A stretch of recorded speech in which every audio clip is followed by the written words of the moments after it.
Dando seguimento, então, eu pediria ao César Fátio, gerente-geral da Associação Nacional de Pneumáticos, ANIP, que nos brindasse com sua exposição por 20 minutos. Gerente-geral da Recicla ANIP, responsável pela gestão e coleta e destinação ambientalmente adequada dos pneus inservíveis no território nacional para os fabricantes de pneus, de modo a contribuir para a redução de eventuais impactos deste produto que não serve mais para a rodagem no meio ambiente. Obrigado, Carmen. Queria agradecer também ao Beto pelo convite, para que a gente possa estar expondo o status atual do nosso programa, tá? Então é o seguinte, o nosso programa, ele já veio desde 99, né? Só para contextualizar quem que é a Associação Nacional da Indústria de Pneus, ela chegou basicamente na década de 20, então nós tivemos Firestone, Goodyear e Pirelli como os primeiros fabricantes a instalar no Brasil, e logo já na década de 60 ela criou a Associação Nacional da Indústria de Pneus para defender os seus interesses, tanto junto ao governo como definições técnicas e tudo mais. Hoje nós representamos 100% da indústria nacional, isso é importante, nós não falamos do setor de pneus aqui, nós estamos falando da indústria nacional de pneus, que segundo o relatório do IBAMA representa hoje 68% do mercado, o que significa que 32% são pneus importados. Okay? Então, basicamente, empresas nacionais, nós temos a Levorin, que fica em Guarulhos, produz pneu de motocicleta e convencional, a Magion também que fica em Guarulhos, que produz o mesmo tipo de pneu, Neotec, que é do grupo Levorin, que produz pneus de motocicleta na Zona Franca de Manaus, e Rinaldi, que fica aqui em Bento Gonçalves, que faz também pneu de motocicleta e pneus convencionais. Então nós representamos 100% da indústria nacional. A nossa obrigação veio em 99, com a resolução 258, acho que a Zilda teve a oportunidade de falar. Durante esse período tivemos várias discussões, e na realidade falar logística reversa nos inícios de anos 2000 era uma coisa que você imagine que hoje já temos dificuldade de falar logística reversa, imagine no início dos anos 2000. Então é lógico que nós não tínhamos um modelo, nós tivemos que criar um modelo. E lógico que pneus era um dos resíduos que o mundo todo discutia, pelo fato dele ser de grande volume e ocupar um grande espaço nos aterros sanitários, ele é incompressível, não adianta você tentar passar a máquina por cima que depois ele brota, acumula água e é um dos vetores de propagação da dengue. Então não era uma discussão só nacional, mas a nível mundial. E lógico que para nós foi muito mais interessante olhar um pouquinho daquilo que acontecia na Europa. Tá? Porque os mesmos fabricantes que estão no Brasil hoje são fabricantes mundiais, e na Europa eles já estavam se organizando. Então, basicamente, nós olhamos a Europa, e a partir, foi criado um grupo de estudo dentro da própria Associação Nacional, e olhando um pouquinho daquilo que estava sendo feito em termos de Europa, quando em 2007 foi criada a Recicla ANIP, que é uma entidade com modelo baseado no modelo europeu. O que significa? É uma empresa, é uma associação sem fins lucrativos, cuja governança é dos fabricantes. Então, nós somos a indústria, eu era da Pirelli. Então, eu sou o gestor de toda essa atividade, ok? E, na realidade, a diferença com relação à Europa é que assim, o custeio é feito pelos fabricantes, dentro da Associação Nacional da Indústria de Pneu, pela Recicla ANIP, em função da participação de cada um daqueles fabricantes dentro do mercado nacional. Se a Pirelli tem 10%, ela paga 10% do custo nosso, ok? A gestão é feita de uma forma muito corporativa, quer dizer, a cada ano eu faço a aprovação do investimento, eu já faço a estimativa para o ano subsequente daquilo que nós vamos recolher e a participação de cada uma das indústrias.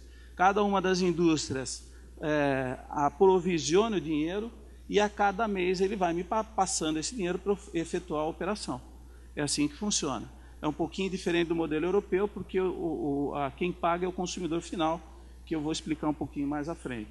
Então, a associação representa basicamente os fabricantes, é uma associação sem fins lucrativos e baseado no modelo europeu. A Europa, esse já é um modelo de 2011, tudo que vocês veem em verde é basicamente o modelo nosso, quer dizer, a responsabilidade de governança são dos fabricantes.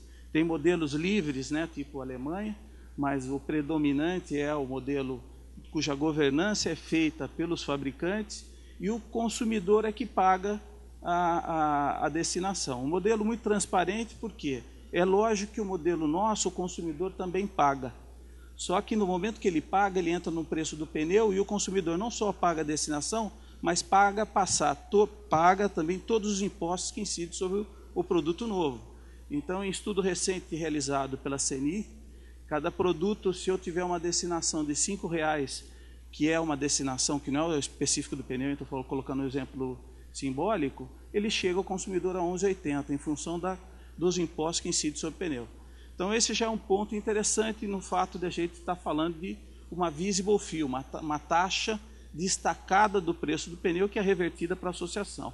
A outra coisa importante é o seguinte: o importador que quer comercializar dentro desses países tem que estar associado a uma cadeia que faça a logística reversa. Esse é o grande furo que nós temos no Brasil hoje. Nós temos 670 importadores no Brasil, independentes, quer dizer, nós temos uma associação, eles não têm, que fazem a maneira que eles querem. Então, nós vamos ver o resultado depois em cima dos relatórios do IBAMA. Então, isso é ruim para a sociedade, que no fundo paga, quando ela compra o pneu importado, ela paga essa taxa, só que ela não é revertida para a sociedade no sentido da coleta e destinação. Bom, da 258 nós tivemos várias discussões com o IBAMA, com relação principalmente à meta quantitativa, que dizia que também os pneus que iam para o equipamento original faziam parte da meta que os fabricantes teriam que cumprir. E durante esses anos 2000, a própria associação contratou um trabalho do Instituto de Pesquisa Tecnológica para mapear a cadeia e conseguimos chegar num acordo de que só os pneus que vão para a revenda é que realmente fazem cálculo da meta. Então, quando foi em setembro de 2009, já veio uma resolução nova, corrigindo a meta quantitativa, e não só isso, mas colocando outros fatores importantes, como a colocação de um plano de gerenciamento de pneus inservíveis. Só para colocar aqui só o custeio. O ponto de partida nosso, então, nós definimos que seria um ponto onde houvesse a concentração dos pneus, que nós chamamos de ponto de coleta. Então, naquele momento, nós estamos falando nos inícios dos anos 2000, estamos falando de resolução 258, nós fizemos acordo com os municípios, através de um convênio de cooperação mútua, onde os municípios receberiam os pneus e nós faríamos a retirada. Então, para todos os efeitos, o ponto de coleta é o ponto de início da nossa logística reversa. Então, para falar um pouquinho rapidamente da resolução, ela fala que a cada pneu colocado no mercado de reposição tem que retirar um. É lógico que estou falando em termos de unidade, mas todo o controle é feito a peso. Então, nosso setor já tem um cadastro técnico federal, então todos os entes que participam dessa logística têm um cadastro técnico federal, onde colocam as suas informações. Então, o fabricante coloca o que ele produziu, o que ele importou, exportou e vendeu para o equipamento original, ele já tem a meta dele. Subsequente, nós temos os agentes que fazem, nós não temos comércio, que é um furo dessa resolução, e temos logo em seguida os agentes que vão fazer a reciclagem. Então, todo pneu que sai de um ponto de coleta e entra em um dos nossos agentes aí que fazem a trituração ou destinação, ele entra com nota fiscal, dizendo que aquela quantidade saiu de um determinado ponto de coleta, entrou nessa trituração, que depois tem uma outra nota fiscal sobre o envio desse triturado para outra atividade. Então, ele é tudo rastreado em termos de sistema. Então, nós falamos sempre a peso, nunca a unidade. Descontamos o desgaste do pneu, a obrigatoriedade de ter um ponto de coleta nas cidades acima de 100 mil. Okay? Nesse momento, a gente tem basicamente 270 municípios acima de 100 mil habitantes. E aqui ele já muda um pouco o conceito, ele fala de responsabilidade compartilhada. Na 258, ele falava que a responsabilidade era única e exclusiva de fabricantes e importadores. Isso nos trouxe um transtorno nos anos 2000, porque a cada pneu lançado na natureza nós recebemos uma multa. Por exemplo, no estado do Paraná, nós tivemos, cada um daqueles fabricantes, nós tivemos multas que correm hoje em justiça de R$4 milhões por ter um pneu lançado na natureza. Quer dizer, quando a responsabilidade não era nossa. Passado esse espaço, quer dizer, hoje a gente já não tem essa discussão. Isso já foi vencido, nós ganhamos até no Supremo essa ação, Inclusive, a política nacional já traz muito bem claro que essa responsabilidade é de toda a cadeia, não só do fabricante. Bom, o ponto de coleta, então, um ponto, na grande maioria, é com as prefeituras. Quer dizer, o pneu não é um produto que contamina solo e ele não é inflamável. É lógico que a gente vê aí vários greves que o pessoal coloca fogo, mas é intencional, ele não pega fogo espontaneamente. O grande problema é de saúde pública, que é a propagação dos mosquitos da dengue. Então, atualmente nós temos 834 pontos de coleta, então supera aqueles 270. Nós temos incentivado, é lógico que nós gostaríamos de estar com o programa Política Nacional aí dos municípios já estruturada para colar um pouco no consórcio de municípios. A gente entende que não daria para fazer 5.645 pontos de coleta. Quer dizer, quando você pega uma cidade pequena, ela demora às vezes um ano e meio para a gente retirar uma carga completa. O custo maior nosso é custo logístico, nós vamos falar em seguida. Então não adianta a gente chegar num ponto de coleta e recolher 40 pneus, 50 pneus. Então o modelo nosso é partir com um caminhão completo. E para isso, muitas vezes, o município teria que armazenar por muito tempo. Então, qual que é a ideia? Trabalhar com consórcio. Então, teria um local desses vários municípios que receberiam os vários resíduos, inclusive o pneu, e a partir dali nós faríamos a logística reversa. É lógico que nós temos dificuldade de implantar isso, porque cada município tem um partido diferente e nós não conseguimos aglutiná-los. Não é tão simples, mas é um trabalho que a gente vem fazendo. Para falar em quantitativo, nós fechamos o ano passado com 445 mil toneladas, ok? Esse ano é previsto 462 mil. Até o ano de 2014, nós gastamos 700 milhões de reais, fizemos 3 milhões de toneladas de pneus destinados. Que se a gente traduzisse em termos de pneu de passeio, significaria basicamente 600 milhões de pneus. Quando nós fizemos o primeiro 200 milhões, a gente dizia que dava para cobrir basicamente o vão livre do Maracanã. Então hoje, somam-se 3 vãos livres do Maracanã. Eu falei um pouquinho da Europa, e eu queria falar um pouquinho dos números que aparecem nos relatórios dele, e eu comparo sempre com o número da Reciclanip, não com o número que é a nível Brasil. Quer dizer, o único país que teria um volume maior que o nosso seria a Alemanha. É lógico que aqui eu não estou querendo dizer que nós somos melhores porque recolhemos mais pneu do que eles, não é isso. Eu só queria dizer que assim, fazer logística reversa na Alemanha, na França, é muito diferente do que fazer logística reversa no Brasil. País de dimensão continental, onde eu poderia dividir basicamente o Brasil em 4 grandes regiões. Sul e Sudeste, onde a gente tem abundância de destinação, temos distâncias relativamente próximas até a destinação, estradas boas. Quando a gente vai para o Centro-Oeste, isso muda. Nós não temos estradas, as distâncias começam a ficar longas. Quer dizer, quando a gente vai para o Nordeste, a única região que tem ainda uma condição um pouco melhor é a região litorânea, e se a gente falar Norte, não temos nada. Então, essa é a dificuldade de quem faz. E a gente tem obra lá. Não se pode esquecer que nós temos Belo Monte ali construindo. Os pneus que estão lá, nós retiramos os pneus de lá. Nesse final de ano, nós ficamos com 14 caminhões parados, porque a Transamazônica não dava para passar. Tudo isso é Brasil. Nós tiramos pneu da Vale do Rio Doce, lá em Carajás. E esse pneu não tem aonde fazer, a não ser aqui em São Bernardo. Então eu rodo 2.700 quilômetros com aqueles pneus para a gente destruir aqui. Essa é a realidade brasileira. Outra coisa que nos penaliza, assim, nós dependemos das cimenteiras. Quer dizer, a verdade é essa. Tem 2 formas da gente fazer a reciclagem do pneu. Ou eu utilizo o conteúdo energético desse pneu como combustível alternativo e outros processos, ou eu utilizo a matéria-prima que contém esse pneu em outras cadeias produtivas. A segunda, nós não temos incentivo nenhum para fazer. Não temos uma atratividade para atrair novos investimentos. Seria o pó de borracha, nós vamos falar para fazer asfalto, outros artigos. Esse produto é bem tributado, ele já foi tributado como produto, como pneu, e acaba sendo tributado como uma matéria-prima de uma outra cadeia.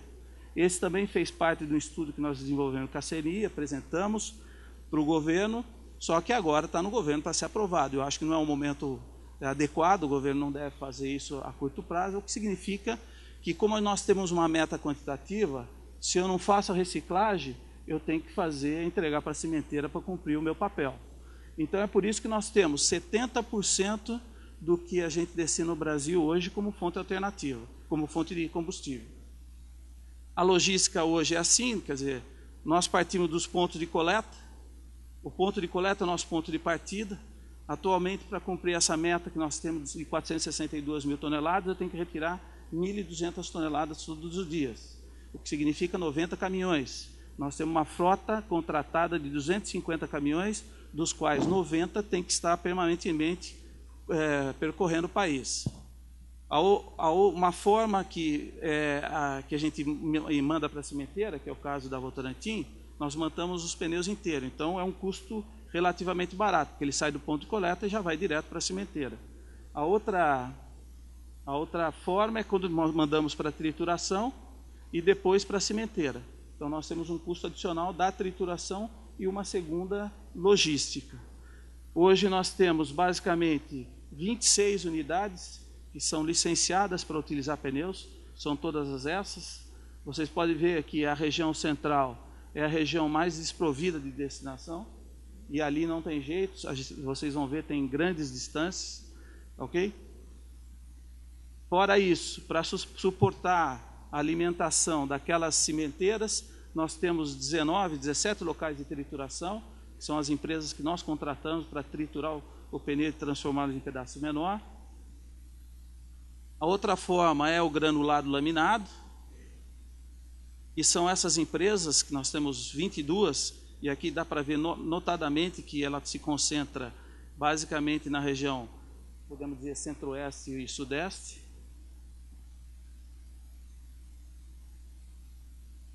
Esse é um pouquinho o quadro que a gente estava falando, grandes distâncias, quando a gente fala principalmente da região nordeste, na região norte, o que faz que a gente precise rodar todos os meses, todos os dias, 22 mil quilômetros para retirar essas 1.200 toneladas de pneus diariamente.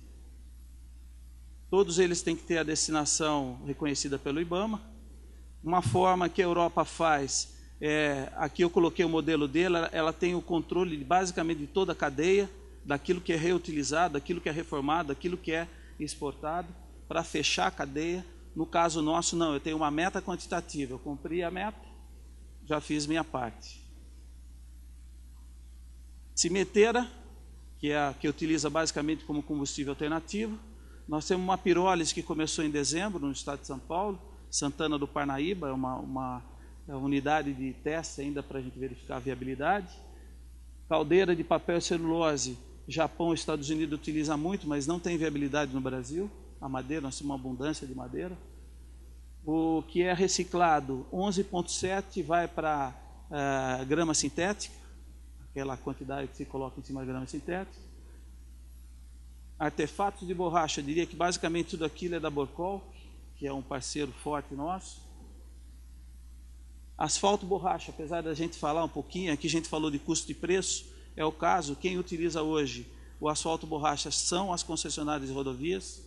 Quer dizer, o poder público em nenhum momento, quer ser estadual, federal ou municipal, não se utiliza, porque não faz, eles fazem uma oferta só de preço, não vem o custo. Obra civil pouquíssimo, o aço vai todo para Gerdau, e nós temos uma parte que ainda do pneu laminado, né, que são os pneus convencionais. São aqueles pneus ainda que não tem presença de aço, que eles fazem percinta de sofá, principalmente aqui para a região do Paraná, na indústria moveleira. Bom, o relatório do IBAMA, ele dá, assim, basicamente o andamento do cumprimento da resolução, tanto fabricantes e importadores. Nós estamos no 4º relatório, e se a gente for ver, como fabricantes, nós fizemos 60 mil toneladas a mais, enquanto os importadores fizeram 200 mil toneladas a menos durante esses 4 anos. O que significa que os importadores deixaram 150 mil toneladas hoje no mercado, o que representa basicamente 30 milhões de pneus.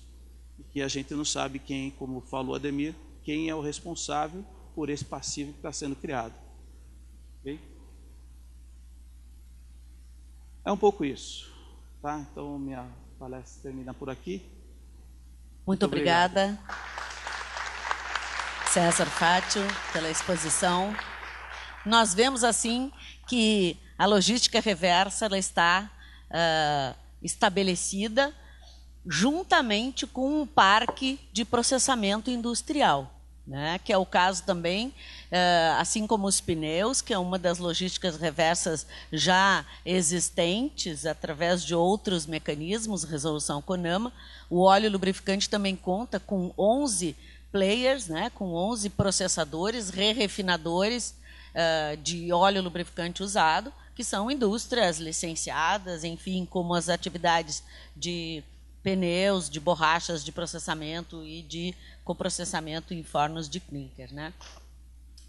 O que não acontece em outras cadeias que ainda estão se estabelecendo.